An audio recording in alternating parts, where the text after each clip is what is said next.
नमस्कार विद्यार्थी मित्रांनो, काल मी जे तुम्हाला जे क्वेश्चन टाकले होते जेईई मेनचे जे प्रिव्हियस इयरचे क्वेश्चन पेपर्स आहेत, तर त्यापैकी तुम्ही काही क्वेश्चन सॉल्व्ह केले की नाही मला माहित नाही, पण ग्रुपवरती आणखीन कोणी त्याचं सोल्युशन काही टाकलं नाही किंवा क्वेश्चन तुम्हाला जमले की नाही हे पण मला समजलं नाही. तुम्ही काय करा, फक्त प्रश्न सॉल्व्ह करण्याचा प्रयत्न करा. चुकू द्या, चुकले तर आपण त्याला दुरुस्त करू नंतर ज्यावेळेस आपले लेक्चर स्टार्ट होतील ऑफलाईन. तर बघा, क्वेश्चन सॉल्व्ह करण्याचा प्रयत्न करा. आपल्याला क्वेश्चनचा फॉर्मॅट समजून घ्यायचा आहे. जेव्हा आपल्याला क्वेश्चनचा फॉर्मॅट समजेल त्यावेळेस आपण काय करू, त्याचं सोल्युशन कोणत्या प्रकारे काढायचंय ते आपण डिटेल बघूया. मी तुम्हाला शिकवतोय डिटेल. तुम्हाला प्रत्येक क्वेश्चन सॉल्व्ह व्हायलाच पाहिजे अशी माझी इच्छा आहे, कारण आपण प्रत्येक पॉइंट प्रत्येक कन्सेप्टला आपण काय करतोय, वेळ देतोय. आजचं 13 नंबरचं लेक्चर आहे. पिरियड टेबल हा जो टॉपिक आहे तो मोठा टॉपिक आहे. मी याच्यासाठी स्लो घेतोय की आपला पहिला चॅप्टर आहे, जेणेकरून आपल्या प्रत्येक कन्सेप्ट काय थोड्या थोड्या क्लिअर व्हावं यासाठी मी या चॅप्टरला वेळ देतोय. आणि तुम्ही पण थोडासा वेळ द्या. तुम्ही थोडीशी स्वतःची मेहनत घ्या. लेक्चर नसेल समजलं तर लेक्चर पुन्हा बघा. बघून पण नाही समजलं परत मला ग्रुपवरती तुम्ही मेसेज करू शकता की आम्हाला समजलं नाही सर, परत तो पुन्हा टॉपिक घ्या. मी तेही घेण्यास तयार आहे. पण तुम्ही क्वेश्चन सॉल्व्ह करा. जेवढे जण आपले व्हिडिओ बघतात, जेवढे जण आपले लेक्चर बघतात, त्यांनी कमीत कमी सॉल्व्ह करण्याचा प्रयत्न करा. फिजिक्सचे असू द्या किंवा मॅथ्सचे असू द्या किंवा माझ्या विषयाची केमिस्ट्री असू द्या, तुम्ही क्वेश्चन सॉल्व्ह करण्याचा प्रयत्न करा, जेणेकरून तुम्हाला थोडीशी आयडिया येऊन जाईल. तर बघा मित्रांनो, मागच्या लेक्चरला आपण metallic and non metallic character बघितले. लेफ्ट टू राईट म्हणजे along the period metallic character काय होतात किंवा top to bottom metallic character काय होतात हे आपण डिस्कस केलं होतं. तर बघा, आजच्या लेक्चरला आपण electron gain enthalpy. Electron gain enthalpy ही काय थर्ड पिरियडिक प्रॉपर्टी आहे. पहिली पिरियडिक प्रॉपर्टी आपण जशी ऍटॉमिक साईज बघितली होती, त्यानंतर आपण आयोनायझेशन एनर्जी किंवा तिला आयोनायझेशन पोटेन्शियल असं पण म्हणतात ते आपण बघितलं होतं. तर आजची ही थर्ड प्रॉपर्टी आहे इलेक्ट्रॉन गेन एन्थॅल्पी. तर आपल्याला ही समजून घेणं इलेक्ट्रॉन गेन एन्थॅल्पी कशाला म्हणायचं, त्याचप्रमाणे इलेक्ट्रॉन गेन एन्थॅल्पी वरती कोणती फॅक्टर अफेक्ट करतात ते आपल्याला या ठिकाणी बघायचंय. तर बघा मित्रांनो, इलेक्ट्रॉन गेन एन्थॅल्पी कशाला म्हणायचं, तर बघा समजा हा ऍटम आहे आणि ऍटमचं काय न्यूक्लियस आहे आणि ही काय ऍटमचे काय ऑर्बिट आहे, ऍटमची कक्षा आहे. तर बघा या ठिकाणी इलेक्ट्रॉन गेन एन्थॅल्पी कशाला म्हणायचं, जर आपल्याला एखादा इलेक्ट्रॉन जर शेवटच्या कक्षेमध्ये जर आपण ऍड केला तर तो इलेक्ट्रॉन ऍड केल्यानंतर किती एनर्जी काय होते, रिलीज होते, त्याला आपण काय म्हणतो आयोनायझेशन एन्थॅल्पी किंवा इलेक्ट्रॉन गेन एन्थॅल्पी. बघा, इलेक्ट्रॉन गेन एन्थॅल्पी कशाला म्हणायचं, the amount of energy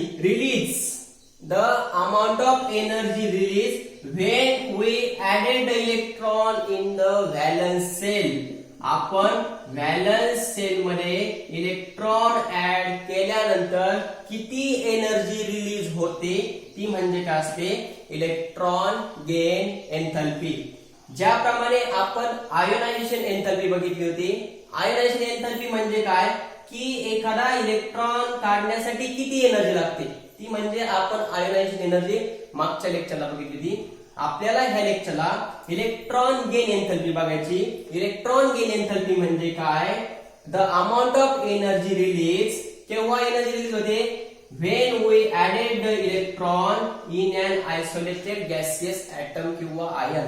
एखाद्या ऍटमच्या एखाद्या अणूच्या शेवटच्या कक्षेमध्ये इलेक्ट्रॉन ऍड केल्यानंतर जेवढी एनर्जी काय होते, रिलीज होते, जेवढी एनर्जी बाहेर पडत असते तिला आपण इलेक्ट्रॉन गेन एन्थॅल्पी असं म्हणतो. Write down definition.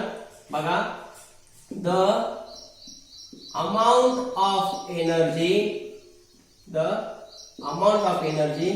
Is release when electron is added in valence shell of an isolated gaseous atom or the ion. बघा, एखाद्या न्यूट्रल ऍटम मध्ये शेवटच्या कक्षेमध्ये इलेक्ट्रॉन ऍड केल्यानंतर किती एनर्जी रिलीज होते ती म्हणजे काय असते, आयोनायझेशन एंथॅल्पी. बघा ही जी टर्म आहे ती व्यवस्थितपणे समजून घ्या, कारण आयोनायझेशन एंथॅल्पी आपला पुन्हा 11-12 मध्ये कंटिन्यू येणारच आहे ही टर्म. आयोनायझेशन एंथॅल्पी, नंतर इलेक्ट्रोनिगेटिव्हिटी, किंवा आपण आयोनायझेशन पोटेन्शियल म्हणजे आयोनायझेशन एनर्जी बघितली, किंवा ॲटॉमिक साईज पण आपण या प्रॉपर्टी बघितल्या. तर बघा electron gain enthalpy means the amount of energy is release when electron is added in the valence shell of an isolated gaseous atom or ion. एखाद्या ॲटमच्या शेवटच्या कक्षेमध्ये इलेक्ट्रॉन ऍड केल्यानंतर जेवढी एनर्जी बाहेर पडते ती एनर्जी म्हणजे इलेक्ट्रॉन गेन एंथॅल्पी. बघा, किंवा त्याला आपण इलेक्ट्रॉन ॲफिनिटी पण असं म्हणतो, इलेक्ट्रॉन ॲफिनिटी. तर बघा मित्रांनो, इलेक्ट्रॉन ॲफिनिटी त्याला आपण इलेक्ट्रॉन गेन एंथॅल्पी असं पण म्हणतो. इलेक्ट्रॉन ॲफिनिटी कशाला म्हणायचं? The amount of energy is release when electron is added in valence shell orbit of an isolated gaseous atom. बघा, जी इलेक्ट्रॉन ॲफिनिटी ती मी ए अक्षराने दर्शवतो, आणि जी इलेक्ट्रॉन गेन एंथॅल्पी ती मी डेल्टा एच ई ए, डेल्टा एच ई जी म्हणा इलेक्ट्रॉन गेन एंथॅल्पी. बघा, electron ॲफिनिटी मी E ए अक्षराने दर्शवतो आणि इलेक्ट्रॉन गेन एंथॅल्पी मी डेल्टा एच ई जी या अक्षराने दर्शवतो. तर बघा मित्रांनो, समजा एखादा काय हा ॲटम आहे तो गॅसियस स्टेट मध्ये, त्यावेळेस मी काय केलं, त्याच्यामध्ये एखादा इलेक्ट्रॉन काय केला, ऍड केला. बघा, एखादा ॲटम आहे त्यामध्ये मी काय केला, इलेक्ट्रॉन ऍड केला. इलेक्ट्रॉन ऍड केल्यानंतर त्या ॲटम वरती आपल्याला माहिती आहे, जर एखाद्याने जर इलेक्ट्रॉन जर घेत असेल तर त्याच्यावरती कोणता प्रभाव येतो, निगेटिव्ह प्रभाव येतो. प्लस त्याने काहीतरी काय केली, एनर्जी रिलीज केली. बघा, या ठिकाणी आपण एका इक्वेशनच्या फॉर्म मध्ये समजून घेऊ. एक ॲटम आहे तो गॅसियस आहे, न्यूट्रल असेल, त्यामध्ये आपण इलेक्ट्रॉन ऍड केला, त्याच्यावरती कोणता प्रभाव आला, निगेटिव्ह चार्ज झाला. आणि आपल्याला माहिती आहे, जर आपण एखादा इलेक्ट्रॉन जर ऍड करत असतो तर त्यामधून काय रिलीज होत असते, एनर्जी रिलीज होते. तर या ठिकाणी ही जी एनर्जी रिलीज झाली ही काय रे, 8 इलेक्ट्रॉन व्होल्ट. ही काय झाली, ती इलेक्ट्रॉन ॲफिनिटी. याची काय झाली, इलेक्ट्रॉन ॲफिनिटी. तर इलेक्ट्रॉन ॲफिनिटी आता आपल्याला बघायची, याची इलेक्ट्रॉन गेन एंथॅल्पी काय असेल. तर मित्रांनो, एक नेहमी लक्षात ठेवा, जी इलेक्ट्रॉन गेन एंथॅल्पी, हे बघा एंथॅल्पी डेल्टा एच दाखवतात, electron gain enthalpy is equal to minus delta electron affinity. तर बघा, या ठिकाणी ही जी रिॲक्शन आहे ही कोणती रिॲक्शन आहे? बघा, मी तुम्हाला दोन प्रकारच्या रिॲक्शन सांगितल्या. एक असते एक्झोथर्मिक रिॲक्शन आणि एक असते इंडोथर्मिक रिॲक्शन. तर बघा, ही जी प्रकारची रिॲक्शन आहे या ठिकाणी एनर्जी काय झालेली, रिलीज झालेली. म्हणजे या ठिकाणी ही जी रिॲक्शन आहे ही कशी, एक्झोथर्मिक आहे. आणि जर एक्झोथर्मिक रिॲक्शन असेल तर या ठिकाणी रिलीज काय होते, हीट रिलीज होते. आणि ती हीट आपण कशाने दाखवतो, मायनस डेल्टा एच ई जी. आता minus delta H E G म्हणजे काय, इलेक्ट्रॉन गेन एंथॅल्पी. तर बघा मित्रांनो, जी इलेक्ट्रॉन ॲफिनिटी असते ती पॉझिटिव्ह मध्ये असते आणि इलेक्ट्रॉन गेन एंथॅल्पी कशामध्ये असते, निगेटिव्ह मध्ये असते. निगेटिव्ह मध्ये का, कारण त्या ठिकाणी जी रिॲक्शन असते ती एक्झोथर्मिक असते. तर बघा, ह्या दोन टर्म काही वेगळ्या नाहीये. इलेक्ट्रॉन गेन एंथॅल्पी आणि इलेक्ट्रॉन ॲफिनिटी सारखेच आहे. ते म्हणजे काय, amount of energy is release when the electron is added in valence shell of an isolated, त्याला आपण इलेक्ट्रॉन ॲफिनिटी किंवा इलेक्ट्रॉन गेन एंथॅल्पी म्हणतो. पण मित्रांनो, जी इलेक्ट्रॉन गेन एंथॅल्पी आहे ती डेल्टा एच ई जी ने दर्शवतात आणि जी इलेक्ट्रॉन ॲफिनिटी ती ई ए ने दर्शवतात. एक टर्म आपल्याला ठिकाणी लक्षात ठेवायची नेहमीच्याला, डेल्टा एच ई जी म्हणजे electron gain enthalpy is equal to the minus electron affinity. म्हणजे हे जर 8 इलेक्ट्रॉन व्होल्ट असेल तर हे मायनस 8 इलेक्ट्रॉन व्होल्ट असेल, आणि हे जर 8 इलेक्ट्रॉन व्होल्ट असेल तर डेल्टा एच जी किती असेल, मायनस 8 इलेक्ट्रॉन व्होल्ट. तर बघा ते मायनस का, बघा या ठिकाणी आता एक ॲटम आहे तो गॅस स्टेट मध्ये, त्याच्यामध्ये आपण काय केलं, इलेक्ट्रॉन ऍड केला. जर इलेक्ट्रॉन जर ऍड करत असेल तर बघा त्याच्यावरती कोणता प्रभाव येतो, निगेटिव्ह प्रभाव येतो. प्लस आणि आपले डेफिनेशन म्हणून काय आहे, जर आपण एखादा इलेक्ट्रॉन ऍड करत असेल तर एनर्जी काय करतात, रिलीज करत असेल. आणि ती एनर्जी जी एनर्जी रिलीज करतो ती एनर्जी कोणती असते, इलेक्ट्रॉन अफिनिटी. मग याची इलेक्ट्रॉन अफिनिटी किती झाली, 1 इलेक्ट्रॉन व्होल्ट. पण याची इलेक्ट्रॉन गेन एनर्जी किती झाली मित्रांनो, इलेक्ट्रॉन गेन एनर्जी होतो -1 इलेक्ट्रॉन व्होल्ट. कारण की ही जी रिएक्शन आहे किंवा हे जे इक्वेशन आहे या ठिकाणी हीट काय करते, बाहेर पडते. आणि आपल्याला माहिती आहे ज्या रिएक्शन मध्ये हीट बाहेर पडते ती रिएक्शन कोणती असते, एक्झोथर्मिक रिएक्शन असते. आणि एक्झोथर्मिक रिएक्शन मध्ये जो डेल्टा एच असतो म्हणजे एंथॅल्पी असते ती नेहमी कशी असते, निगेटिव्ह असते. म्हणून जी इलेक्ट्रॉन अफिनिटी किंवा जी इलेक्ट्रॉन गेन एंथॅल्पी ती बरोबर मायनस इलेक्ट्रॉन अफिनिटी असते. मायनस का ते कळालं, कारण त्या एक्झोथर्मिक रिएक्शन मुळे त्या ठिकाणी जी हीट रिलीज झाली ती मायनस मध्ये म्हणजे मायनस डेल्टा एच. पण ती एनर्जी रिलीज झाली ना, मग त्या एनर्जीला म्हणायचं इलेक्ट्रॉन अफिनिटी. तर बघा एवढं काही अवघड नाही इलेक्ट्रॉन अफिनिटी. कन्सेप्ट फक्त समजून घ्या की एखादा इलेक्ट्रॉन ऍड करताना जेवढी एनर्जी बाहेर पडते का ती म्हणजे त्याची इलेक्ट्रॉन अफिनिटी असते. ती ई अक्षरांना दाखवतात. आणि इलेक्ट्रॉन गेन एनर्जी म्हणजे काय, त्याची फक्त काय असते, मायनस मध्ये असते. लक्षात ठेवा जी इलेक्ट्रॉन अफिनिटी असते ती जर मायनस मध्ये असेल तर ती काय असते, electron gain enthalpy. Hence electron gain enthalpy is always in negative. Okay, किंवा त्याचे जे साइन असतात ते कसे असतात, अपोजिट असतात. इलेक्ट्रॉन गेन एंथॅल्पी आणि इलेक्ट्रॉन अफिनिटी यांचे जे साइन असतात ते नेहमीच्याला अपोजिट असतात. तर यानंतर बघायचं आपल्याला सक्सेसिव्ह इलेक्ट्रॉन गेन एंथॅल्पी कशाला म्हणायचं. तर बघू सक्सेसिव्ह इलेक्ट्रॉन गेन एंथॅल्पी. तर बघा मित्रांनो, समजा आपण या ठिकाणी एक एक्झाम्पल घेऊ. हा एक ऍटम आहे गॅस स्टेट मध्ये.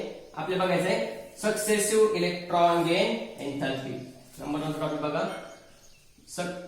Successive electron gain enthalpy. बघा सक्सेसिव्ह इलेक्ट्रॉन गेन एंथॅल्पी कशाला म्हणायचं. समजा या ठिकाणी एक ऍटम आहे तो गॅसियस स्टेट मध्ये, त्याच्यामध्ये आपण एक इलेक्ट्रॉन ऍड केला. तिथं काय येणार आहे, एक पॉझिटिव्ह चार्ज येणार आहे आणि काहीतरी इलेक्ट्रॉन अफिनिटी याची फर्स्ट येणार आहे. कळालं, इलेक्ट्रॉन अफिनिटी काय येणार आहे, फर्स्ट येणार आहे. सक्सेसिव्ह बघतो आपण.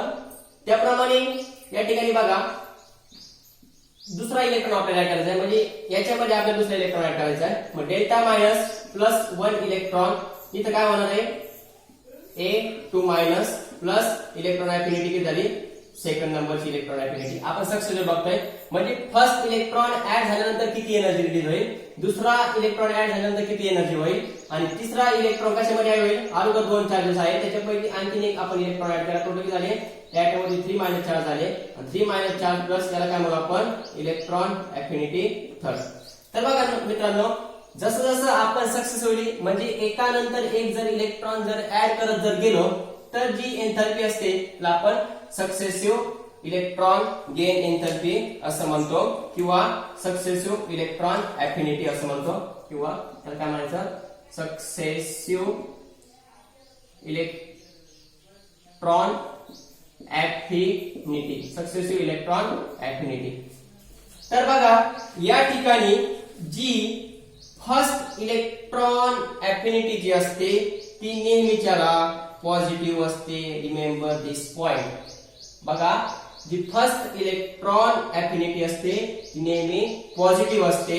जी सेकंड इलेक्ट्रॉन एंथॅल्पी असते ती ऑलवेज निगेटिव्ह असते, आणि थर्ड इलेक्ट्रॉन अफिनिटी ही ऑलवेज निगेटिव्ह असते. तर बघा मित्रांनो, एक इलेक्ट्रॉन आपण ऍड करतोय, एक इलेक्ट्रॉन ऍड केला एखाद्या न्यूट्रल और गॅसियस एटम मध्ये, तर त्याच्यामधून काहीतरी एनर्जी रिलीज होईल. पण आपल्याला तो ऑलरेडी निगेटिव्ह मध्ये आहे आणि त्याच्यामध्ये आणखीन आपल्याला एक इलेक्ट्रॉन द्यायचा आहे, म्हणजे या ठिकाणी तो एनर्जी रिलीज करणार नाही, त्याला त्या ठिकाणी काय लागणार आहे, एनर्जी लागणार आहे. समजा एखाद्या माणसाला पैसेच नाही, एखाद्या माणसाकडे समजा एखाद्या माणसाकडे काय पैसेच नाही आणि त्याला आपल्या गावाचे पैसे मागायचे, तर त्याला पैसे देण्यासाठी काय लागेल, थोडस आपल्याला काहीतरी जोर द्यावं लागेल, काहीतरी दे असं म्हणावं लागेल. मग या ठिकाणी हा ऑलरेडी निगेटिव्ह आहे आणि त्याच्यामध्ये आणखीन आपल्याला काय करायचं आहे, निगेटिव्ह ऍड करायचा आहे. तर या ठिकाणी तो एनर्जी रिलीज करणार नाही, त्या ठिकाणी एनर्जी आपल्याला द्यावी लागणार आहे त्याला, तो एनर्जी रिलीज करणार नाही. त्यामुळे जी सेकंड आयनायझेशन एंथॅल्पी असते किंवा सेकंड इलेक्ट्रॉन असते अफिनिटी असते ती कशी असते, हाय निगेटिव्ह असते. आणि जी थर्ड इलेक्ट्रॉन अफिनिटी असते ती पण कशी असते, निगेटिव्ह असते. Only first electron affinity is positive. तर बघा आपण या ठिकाणी एक एक्झाम्पल घेऊ. इथपर्यंत का सक्सेसिव्ह इलेक्ट्रॉन गेन एंथॅल्पी किंवा सक्सेसिव्ह इलेक्ट्रॉन अफिनिटी कशाला म्हणायचं, जर आपण इलेक्ट्रॉन सक्सेसिव्हली काय करत असाल, ऍड करत असाल. सक्सेसिव्हली म्हणजे एक इलेक्ट्रॉन ऍड केला त्याच्यावरती निगेटिव्ह चार्ज आला, परत ज्या ऍटम मध्ये निगेटिव्ह आला त्याच्यावरती परत एक इलेक्ट्रॉन ऍड करायचा, त्याच्यात दोन निगेटिव्ह चार्ज येईल, त्या दोन निगेटिव्ह चार्ज मध्ये परत एक इलेक्ट्रॉन ऍड करायचा, त्याच्यावरती तीन निगेटिव्ह चार्ज येईल. म्हणजे या ठिकाणी आपण इलेक्ट्रॉन कसे करतोय, सक्सेसिव्हली ऍड करतोय. मग त्याला काय म्हणायचं, successive electron affinity. And successive electron affinity first is always positive and successive electron affinity of second and electron affinity is always negative because of त्याला इलेक्ट्रॉन ऍड करण्यासाठी आपल्याला काय करावं लागणार आहे, एनर्जी द्यावी लागणार आहे, तरच त्या ठिकाणी तो इलेक्ट्रॉन काय होणार आहे, ऍड होणार आहे. तर बघा आणखी एक आपण एक एक्झाम्पल जनरली बघा एक्स आहे काहीतरी आयटम प्लस त्यामध्ये आपण काय केला, इलेक्ट्रॉन ऍड केला, तर तिथे काय झाला, एक्स मायनस आयन तयार झाला. ही काय झाली, ती electron affinity first, electron affinity first. त्यानंतर बघा सक्सेसिव्हली बघतो आपण, हा जो इलेक्ट्रॉन आहे त्याच्यावरती एक निगेटिव्ह चार्ज झाला, त्याच्यावरती परत आपण एक इलेक्ट्रॉनची जर ऍड केली, इथे काय येणार आहे, एक्स टू मायनस येणार आहे. ऑलरेडी त्याने एक इलेक्ट्रॉन घेतला होता, एक मायनस चार्ज झाला, परत तो एक मायनस चार्ज होता, त्याने परत आणखी एक इलेक्ट्रॉन घेतला, म्हणजे त्याच्यावरती मायनस दोन चार्ज झाले. आपण याला काय म्हणू, इलेक्ट्रॉन अफिनिटी सेकंड असं म्हणू. तर आपल्याला एक क्वेश्चन आहे, तो जेईला आणि नीटला विचारलेला आहे. तर बघा क्वेश्चन असा आहे, electron affinity plus electron affinity first plus electron affinity second ही काय असेल, लेस दॅन 0 असेल किंवा ग्रेटर दॅन 0 असेल किंवा इज इक्वल टू 0 असेल किंवा depend on nature of element, असे आपल्याला चार ऑप्शन दिलेले. बघा आपण सक्सेसिव्ह इलेक्ट्रॉन अफिनिटी वरती क्वेश्चन कशा प्रकारे विचारला जातो. हा एक ऍटम आहे, त्याने एक इलेक्ट्रॉन घेतला, त्याच्यावरती एक निगेटिव्ह चार्ज आला, परत त्याच्यावरती निगेटिव्ह चार्ज झाला, आणखी एक इलेक्ट्रॉन दिला, त्याच्यावरती दोन निगेटिव्ह चार्ज आले. मी अगोदर बोललो होतो, जी आयनायझेशन काय असते, इलेक्ट्रॉन अफिनिटी असते, नॉट आयनायझेशन एनर्जी. जी इलेक्ट्रॉन अफिनिटी असते फर्स्ट ती ऑलवेज कशी असते, पॉझिटिव्ह असते, आणि ही त्याच्यापेक्षा कशी असते, ग्रेटर असते. का असते, ग्रेटर असते, बट कशी असते, निगेटिव्ह असते. कळलं, जी फर्स्ट आयनायझेशन किंवा फर्स्ट इलेक्ट्रॉन अफिनिटी कशी असते, पॉझिटिव्ह असते, आणि जी सेकंड इलेक्ट्रॉन अफिनिटी कशी असते, निगेटिव्ह असते, आणि ती याच्या पॉझिटिव्ह पेक्षा जास्त असते, पण कशी असते, निगेटिव्ह मध्ये असते. तर आपल्याला प्रश्न विचारलाय, electron affinity first plus electron affinity second ही लेस दॅन 0 असेल, ग्रेटर दॅन 0 असेल, किंवा इज इक्वल टू 0 असेल. तर मित्रांनो बघा, ती मी काय बोलतो तुम्हाला, तो जो निगेटिव्ह असतो ती निगेटिव्ह जास्त असते. इलेक्ट्रॉन जी एंथॅल्पी आहे ती सेकंड निगेटिव्ह जास्त असते. मग पहिली समजा पॉझिटिव्ह आहे, समजा ही 10 आहे आणि समजा किती आहे, -12 आहे. तर आपण 10 प्लस -12 जर केलं, आपलं 10 - 12 येतं, 10 - 12 म्हणजे -2. तर बघा दोन्ही इलेक्ट्रॉन ज्या अफिनिटी आहे त्या नेहमी कशा येणार, लेस दॅन 0 येणार. हे आपलं ऑप्शन कसं आहे, करेक्ट ऑप्शन आहे. तर मित्रांनो रिमेंबर दिस, काय रिमेंबर ठेवायचं की दोन सक्सेसिव्ह इलेक्ट्रॉन अफिनिटी ही नेहमी लेस दॅन 0 असते, म्हणजे नेहमी निगेटिव्ह असते. कारण पहिला इलेक्ट्रॉन ऍड केल्यानंतर जी एनर्जी रिलीज करतो तो दुसरा इलेक्ट्रॉन ऍड केल्यानंतर त्याच्यापेक्षा त्याला जास्त एनर्जी द्यावी लागते, आणि जास्त एनर्जी द्यावी लागते म्हणून ती निगेटिव्ह मध्ये असते. आणि प्लस मायनस केलं तर मोठ्या संख्येचे चिन्ह काय येतं, मायनस येतं. त्यामुळे जर दोन आयनायझेशन एंथॅल्पी, जर दोन इलेक्ट्रॉन अफिनिटी जर असेल, तर तर त्यांची जी बेरीज येते ती नेहमी कशी येणार आहे, 0 पेक्षा कमी येणार आहे. 0 पेक्षा कमी काय येणार आहे, तर परत एकदा सांगतो की इलेक्ट्रॉन अफिनिटी फर्स्ट पॉझिटिव्ह असते, पण इलेक्ट्रॉन जी अफिनिटी सेकंड असते ती निगेटिव्ह मध्ये जास्त असते. निगेटिव्ह मध्ये जास्त आले, पॉझिटिव्ह निगेटिव्ह झालं त्याला निगेटिव्ह उत्तर येणार आहे. त्यामुळे दोन इलेक्ट्रॉन अफिनिटी ही नेहमी लेस दॅन 0 असते, म्हणजे नेहमी कशी असते, मायनस मध्ये असते. तर बघा यापैकी आणखीन आपण एक एक्झाम्पल बघू या ठिकाणी. एक एक्झाम्पल असं आहे, nitrogen plus 3 electron, nitrogen plus 3 electron to give N3 minus. तर बघा या ठिकाणी आपल्याला विचारायचं आहे की सांगायचं आहे जी डेल्टा एच विचारल्या, डेल्टा इज लेस दॅन 0 आहे, delta H is greater than 0 आहे, किंवा डेल्टा एच बरोबर काय 0 आहे. तर बघा आपल्याला ई नाही दिला, आपल्याला डेल्टा एच दिला आहे, आणि डेल्टा एच मी सांगितलं delta H E G is equal to minus delta E A. तर बघा याची आता बघा इकडे बघा ना, नायट्रोजन प्लस 1 इलेक्ट्रॉन घेतला त्याच्यावरती कोणतं चार्ज येते, N minus plus delta H1, म्हणजे पहिला हे कसं येणार आहे, डेल्टा H1. त्यानंतर बघा दुसरं बघा काय येईल, हा एक मायनस चार्ज प्लस 1 इलेक्ट्रॉन घेतला, किती N2 मायनस येणार आहे, किती येणार आहे, N2 मायनस येणार आहे. नंतर बघा N2 मायनस आहे प्लस 1 इलेक्ट्रॉन घेतला, काय येणार आहे, N3 मायनस येणार आहे. तर बघा या ठिकाणी हा N2 minus N2 minus cancel होईल, हा N मायनस कॅन्सल होईल, दोघांची जर बेरीज केली तर उरल काय रे, हा N plus 1 2 3 electron minus two give काय उरले इकडं N3 मायनस.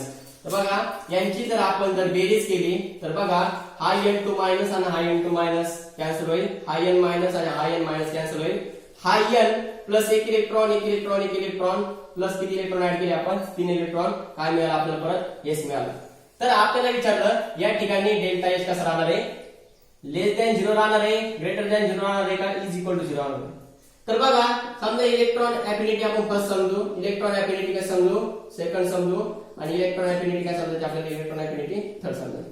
मी काय सांगितलं तुम्हाला, इलेक्ट्रॉन अफिनिटी पहिल्याची सगळ्यात जास्त असते, म्हणजे पॉझिटिव्ह असतात, आणि याची निगेटिव्ह असेल, आणि याची पण कशी असेल, निगेटिव्ह असेल.